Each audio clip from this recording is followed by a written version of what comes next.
What's going on, everyone? Welcome back to the channel. So as you guys know, I've been literally polluting the internet with iOS 13 videos, and I figured I would take a step back and do something like that's related but also not related, and that is iPadOS 13, bro. You guys already know, super original. And I've seen a lot of YouTubers and a lot of other people pretty much talk about it, but they've only really been talking about it with the newest iPad, like the iPad Pro, the 2018 one. And for the people who don't own the newest one, like I, for example, I kind of feel left out in a way, and I'm sure you guys feel left out too. So I kind of want to show you guys how iPadOS 13 runs on an older iPad. Now this is the iPad Pro 2016, so this year it will be 3 years old, which is pretty crazy to think in my opinion. And I'll definitely tell you the install process was pretty much the same as the other one. I didn't run into any bugs, no boot loop issues or anything like that, which is a good thing. But I did find one bug, which is kind of funny. So it's not really in this, when you're in landscape you don't really see it. So obviously we have the new widget thing where you can actually go and have that new widget effect. Now at first I was like, okay, that's kind of cool. I thought this was here permanently, but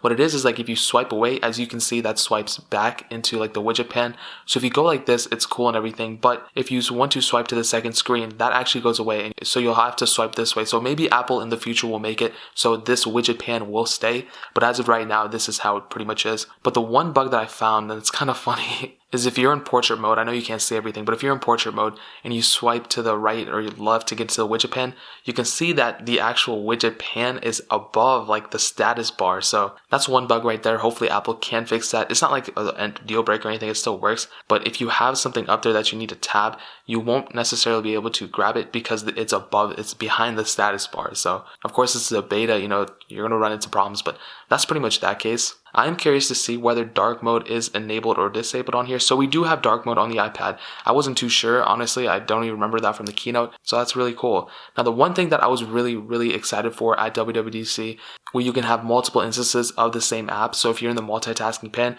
you can do something like that. Now, as you can see, let's say I wanted to have like my Google search on this side, and I wanted to just pull over and multitask into another pan. Now, as you can see, we do have some more 3D, like haptic feedback capability. Now, there's no vibration motor in an iPad, but as you can see, if we long press into it, we'll be able to get into more information, and we'll be able to, now the weird thing is that the first time it showed me a desktop site, now it's showing me a mobile site. That's weird, but you can go ahead and drag this over to the right side. Let's go and try it again. Grab it to the right side. As you can see, we finally got into it for like 20 minutes.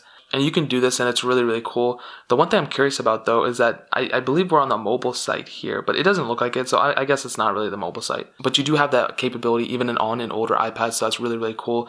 Of course you can go and like change these things. Of course you can go and like change these, go make it smaller, bigger. That's something that's really cool. And I even downloaded, I'm not a big fan of Google Chrome on my iPad. I use it on my MacBook, but I really only use Google Chrome, so I can have like Safari on one side and Chrome on the other. But now I can go ahead and delete Chrome because I don't really need to use it anymore. And I'm pretty sure all of you have seen mostly everything that's already been said about this specific iPadOS version. I will say though, and this might be a little weird, but I do feel like performance has gone down a little bit. I was playing Fortnite yesterday. I've never played Fortnite, but I used to play it early on in iOS 12, and it was pretty fast. I mean, even on this iPad, it was like pretty noticeable, like it wasn't slow at all. And I played it a little bit every once in a while since then, but when I played it yesterday, when I was doing that tutorial on how to connect a Xbox One controller or a PlayStation 4 controller to your iPad or iPhone, I noticed how much slower it was on iOS 13. Now, I don't want to hit on it too much, but just expect, in my opinion, if you're on an iPad Pro 2016 or even like an iPad Air 2, that's a little bit slower, and that's slower than this one. If you are planning to update to iOS 13, first of all, don't do it yet. Wait until the official version. But I would tell you that performance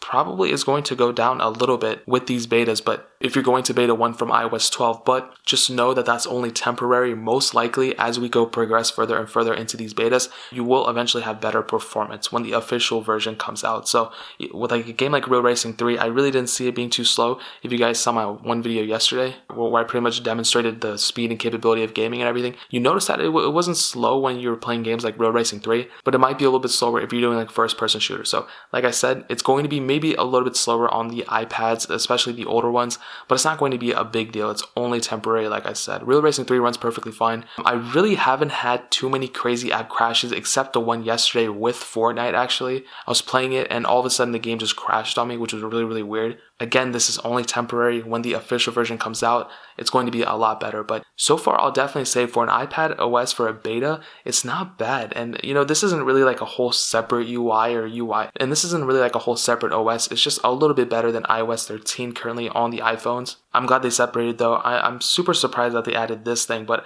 I'm also kind of a little bit sad because I feel like they could have, made that stay there while you can go to different pages. But other than that, I mean, those are really the key points I wanted to hit on. If you guys have any other questions or anything, leave it down in the comment section below. Hit that like button, that would mean so much, but definitely hit that subscribe button. Every single subscriber that we get really does count, so it means so much if you guys can hit that. Also, check out the other links down in the description as well. My Twitter, my Instagram, my second channel, all those links are linked down below. I'd really appreciate it if you guys could check it out. But more importantly than everything else, I love every single one of you guys. Hopefully I'll catch you guys in the next video.